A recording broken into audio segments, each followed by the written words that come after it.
Good afternoon, everybody. Today we will be doing the first class of Owlcrowntarot's tarot class. So let's get into it. So the first card in the major arcana and the first card that we will be going over through this class is the Fool. So let's see what the Fool is about. So the Fool's number is number 0. That's the number slash numerical significance.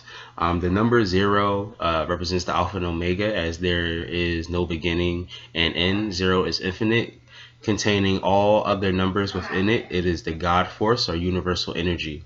This energy amplifies, reinforces, and magnifies the vibrations of the number it appears with.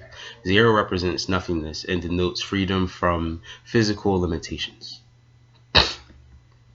So, So what does all that mean? So when we think of the Fool, I've actually put this down now. So when we look at the Fool in tarot, we typically think that the Fool is, or the Fool's journey being a primary source of information on this. The Fool is the one major arcana card, and realistically the one tarot card out of all the cards in tarot that in a way, in a very strange way, are separate from the rest of the deck. And the reason why that is because realistically, the Fool is a representation of you, the individual, being the reader and also the querent in the matter. So the Fool or us are jumping into this world essentially, both physically and metaphorically, and also in terms of us. As tarot card readers, we are all jumping into this new world, or this new way or system of perception. The Fool, the Fool, the Fool and the Fool's journey. The Fool is the spirit, whole and unmanifested. The Fool represents each one of us before we embark on our journey of life, living in a physical manifestation. At the beginning of our journey, the Fool is a newborn baby, fresh, unexperienced, and completely unaware of the dangers that lie ahead on the road of self-mastery. Yet the Fool is still willing, ready, and able to jump off the cliff into the unknown, ready to leap forth and learn the lessons that the physical incarnation will bring. So when we look at the Fool in terms of the Fool's journey, this is the first step. Actually, this is basically step 0. Before we even get to start our journey, or the Fool gets to start his journey, we have to all take a leap. For those who are spiritually minded or spiritually inclined, this would be, or the Fool would be the spirit before it embarks on this incarnation process down into your mother's womb, just before you are born into the world. So the Fool is actually neutral in terms of polarity. It's neither masculine nor feminine. This character right here is actually androgynous. Meaning that it could be either male or female. Now, when you see the Fool in readings, some of the things that it could mean, or what the Fool does typically mean, even with one card reading, the Fool is a representation of new beginnings, having faith in the future, ready to venture out into the unknown. So when you see the Fool card in a tarot card reading, or if you just see the Fool card pop up, or just Fool symbolism, that is a key signal to us as readers that things are new, things are fresh, things are not yet manifested, and with things being so new and in some cases being unmanifested, we are kind of experiencing, or we are being put in a position then to be able to take the idea or the energy of the Fool and mold it and manipulate it in the way that we so see fit. That actual act and that art is more so geared towards the magician, which is the next card. But it is here that the magician kind of gets his power and his ability to manifest and manipulate the reality around him. It is the Fool who gives him that power and that access. So some key words for the Fool: innocence, trust, free spirited, new beginnings slash opportunities, faith, divine protection, choice and receptibility, freedom, miracles, forward into the unknown, risk and reward, purity, renewal, open to change, and the void. So when we look at keywords in tarot, and more specifically when we look at keywords of the Fool, uh, the first thing I want to note is that it's very important for you, the individual reader, and you, the individual person connecting and reading the cards, to come up with your own list of keywords. The reason why you want to come up with your own list of keywords is because that is going to very much shape the way that these cards appear to you and the things and ideas that are readily available to you. As you become more experienced as a reader, different things will then pop out to you. So, for example, when I was first starting off reading tarot about 8 years ago now, this dog will always be something that will pop up to me. So with the dog, and we'll get to that later on when we get to the symbolism, but this dog is a representation of either man's best friend, who is an aid and a protector of man, even sometimes from himself. Or this can be a potential danger, the dog or the beast or the lion or whatever animal you want to have chasing after you, causing you to actually take the fated jump off the cliff. So when we see these keywords, it's very important to note that they are sort of not anchors. That would be an inappropriate way to put that, but they're certain. They're like boot up systems. That's the best way I can explain that. Where when you start reading, and let's say the only keyword that you can remember is purity. So, and purity is symbolized by the white flower here, purity of spirit. So, if you are reading a card and the first thing that you say is purity about a situation or individual, that is going to allow you to then have a opportunity to flow with your words and allow you to carry the reading on in a more progressive way, where you don't have to continually stop and look for other keywords to kind of like compound together. It just gives the mind a way to be able to latch onto, so that the information can get through from the card and the reading. So when we look at the Fool card in reverse, some keywords would include endings, if this is at the beginning of a reading, distrust of a situation, events, of people, being worn out, a disaster, not taking risks, or taking risks excessively, being careful, the restriction or denial of spirit and spiritual freedom, resist opportunities, left to the world to fend for oneself, unaided. This can also be a nasty fall, or this is symbolic of somebody being reckless. So the Hebrew letter for the Fool, I know guys can barely see that. Actually, make this a little clearer for you guys to see.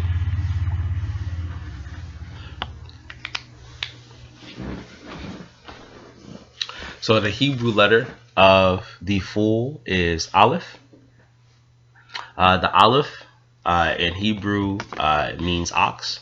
So Aleph, from a magical Kabbalistic perspective, the Aleph is a symbolic representation of the primeval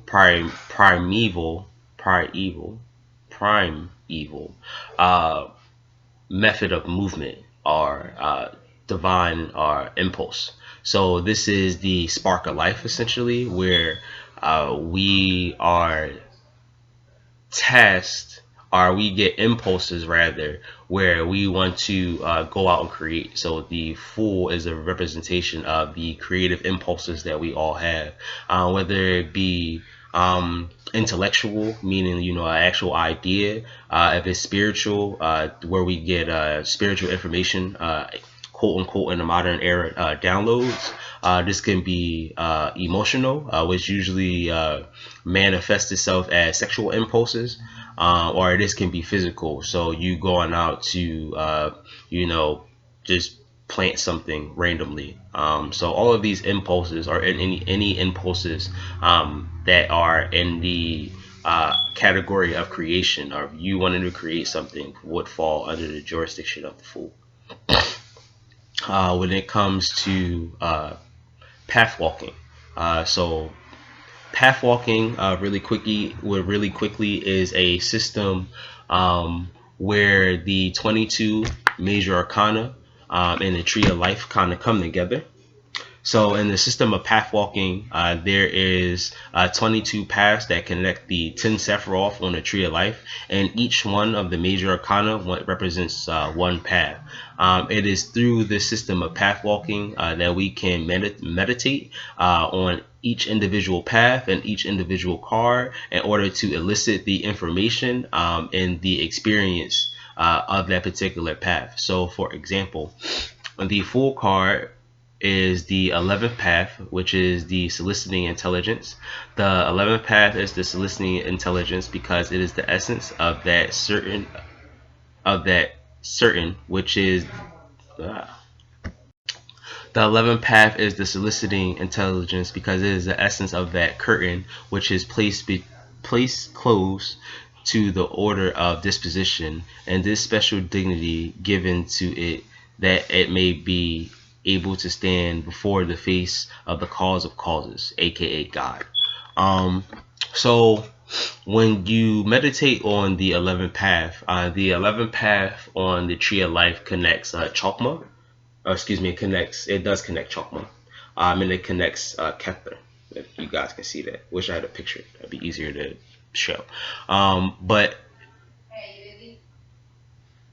Chokma is the second Sephiroth in the Tree of Life, and Kether is the first Sephiroth on the Tree of Life. This card is the bridgeway between these two. So if you wanted to go from understanding the wisdom of God, which is Chokma, in order to then transition to the unity or beating God face to face, this would be the card or the path that you will walk. And these would be the things that you will want to incorporate into your consciousness that will allow you to be able to see God in a face to face, or see the cause of causes in a face to face manner. Realistically, what this is speaking about is you gaining the ability to see God, or see the Creator and all of His varying creations, including yourself and other people, also the plants, the animals, and buildings, and so forth and so on. Because God lives in everything. It's more so about where do you place your sight and your intention in order to be able to see it. So it is through being able to look at the Fool, being able to remove yourself from the physical reality and start looking at things from a spiritual perspective, that we are then able to look at our perceived God in His totality, somewhat of His totality. Astrologically, so this is a little interesting. Astrologically, the Fool, it depends on the school of thought that you are going through. And me and one of my friends, me and actually my best friend, constantly had this debate amongst ourselves. So astrologically, the Fool can correspond to two different planets. It can correspond to Uranus, and in the case of it corresponding to Uranus, the planet of higher consciousness and new ideas. Um,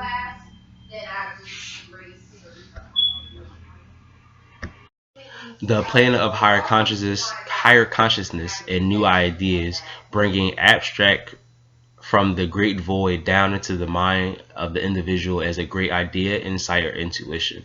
So when we look at the Fool from the perspective of Uranus, it is the mind, essentially, the individual. And when I say the mind, I'm not talking about your actual physical brain inside of your head. I'm talking about the processing unit that allows you to be able to logically, in a lot of cases irrationally, perceive reality to shape your worldview. In the case of Pluto, however, the planet of great change and transmutation by which the results are irreversible. This planet is associated with life, death, and rebirth, representing the cycle of life. So, in case of Pluto, here we see that the full card has more of a spiritual connotation, where it is a representation of the great change that might happen. Simply because once the fool takes that fated leap, is no way for him to return back up the mountain until he has completed all of the other 21 lessons or paths that he has to master in order for him to come back to his original path to be able to go back home. And as far as the physical incarnation, that would be us going through our entire lives, and then at the point of death, which in this case, or in the case of the major arcana card, would be representative of the world. From then we take that final step over the world into the realm of spirit and return home, where we are the fool again, but instead of being the fool at the beginning of the journey, we are now the fool at the end of the journey, where he has mastered all 21 other lessons, making him the master of his own fate and destiny. The full card also has elemental correspondences, again, depending on which school of thought that you choose to undertake. So, in terms of Uranus, the Fool would then, which is actually its original correspondence without the astrological correspondence, would be air. The element of spirit in the ethereal plane, whereby all spiritual impulses, emotions, thoughts, and ideas are communicated internally or externally. And in the case of Pluto, the full card would then correspond to the element of fire. The element of fire of spiritual force, passion, and desires. Here on the plane of fire, spirit is shown in its true form without form or shape. It is here where everything starts its path down into the physical manifestation. So when we look at those two things, and I kind of want you guys to play around with your different how the Fool can take on those four different functions. Sometimes when you read the tarot and you get the Fool card, it will be very much in the space of the Uranian sphere, meaning that you will see, the different intuitive ideas and things that will come to the individual, or just different ways and modes of expressions that may be then open to them that might not have been open before. And then at other times you will see where the Fool takes on a more Plutonian energy, where it's talking about the irreversible changes that go on, and how the Fool is essentially driven by his spiritual impulse. And in this case, it's the spiritual impulse of learning about oneself and the reality around the Fool, which is also part of him because he is spirit made unmanifest. So this, in that case, it would be God trying to experience itself. Major arcana and minor arcana rulership. So the Fool would rule. All right. Realistically, the Fool is probably the most powerful card. It is the most powerful card in the tarot.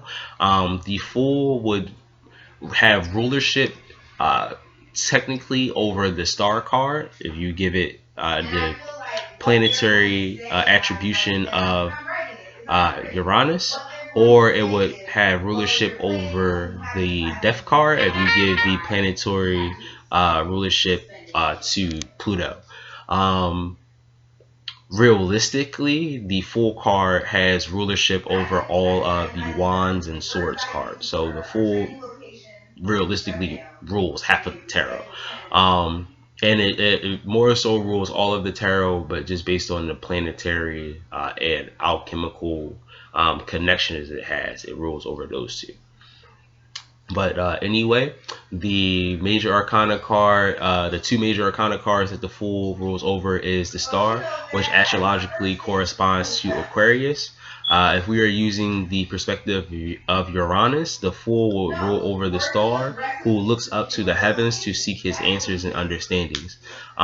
Essentially, the Star card is looking up to the sky to try to extract and elicit and extrapolate any information, insights, or intuitive knowings from the planets which are outside his sphere of influence or outside of himself, trying to connect to more of a spiritual realm and reality. If we are following the perspective of Pluto, then the Death card would be the rulership, or be under the rulership of the Fool. We follow the perspective of Pluto, then the Fool will rule over Death, the great harbinger of permanent change. With the perspective, Death would represent a sort of liberation from one state of being to another. So in this case, it's kind of like the Fool. That kind of reminds me of an Albert Einstein quote. I hope that's an Albert Einstein quote that says, energy can neither be created or destroyed. It can only be changed. So it's in this way that we understand that spirit or spirit energy cannot be created or destroyed. It simply just transmutates or transfigurates into a different form or vessel or shape. Already said that the Fool rules over all fire and air cards from either elemental perspective. So now we can get into the symbolism of the Fool, which is the most important thing. So the main symbols, number one, the sun. The spiritual sun is the center of our being, radiating its own force, which acts as our internal generator, driving our spiritual growth and evolution. And then you have the stick in the bag. It is thought that the bag holds all the tools and provisions that the Fool will need for the long and dangerous journey ahead. The stick is a multi-functional tool that can aid the Fool in many ways, from used as a weapon to defend oneself from danger, to a wand to manipulate the world around him or herself, to being used as a walking aid, to being used as a source of light in the dark in the form of a torch. Then we have the flower, the white flower, a representation of the spirit's delicate and fragile nature, yet can grow in any and all environments. It stands for our spiritual purity at the beginning of our journey, untouched and unblemished. Then we have the dog. So the dog actually serves one or two roles depending on the context. So in the first role, the dog is man's best friend who acts as our trusty and loyal companion, aiding us in our journey, providing companionship, protecting us from dangers, even if the danger is ourselves. He acts as a protector, attempting to save us from perils that lie ahead by trying to stop us from taking a fateful jump off the cliff. The dog is an agent of spirit and the unconscious in this case. And then in the second role that the dog can play, which is the little more interesting role for me, in the second role, the dog acts as a danger in which we are running from, seeking to push us off the cliff, or worse, eat us. So in that scenario, the dog can often be interpreted as the danger that we are running from, or the unknown that we are running from, because with us, or with the Fool running full speed ahead, he's not really paying attention to the things that are happening behind him. So behind, or the past, is unknown, and the things that are coming up from the past rather are unknown, whereas he is ready to jump off into the future, which is also unknown. He's kind of stuck in the middle between the two. The difference is that one, which is the past, one danger is something that is encroaching on him, and another danger is something that he is approaching. Then we have the cliff. The cliff serves as the point of no return, headed into the unknown without knowledge, or without knowledge of what is at the bottom of the cliff or the fall. And then we have the mountains. The mountains are a representation of the heights the Fool originates from. This also tells us how difficult the journey back will be for the Fool to make his way back home. Then we have the feather. The feather is a symbol that is representative of the mind, light and fully able to fly to any height as well as fall to any depths. And then That's it. Oh, cool. Okay, so this was lesson one of Owlcrown Tarot's tarot class. I will be going over the other 78, oh, now 77 cards. And then after all this, we'll have to revisit the Fool. So to stay tuned, I will be posting this up on YouTube for the next couple of weeks, just trying to knock all this stuff out. Please bear with me, as you know, right now, especially with Corona going on, it's just a lot of things happening, and it's very hard to, sit down for a moment to be able to push out this content. But anyway, you guys have a great day, and until next time, be blessed.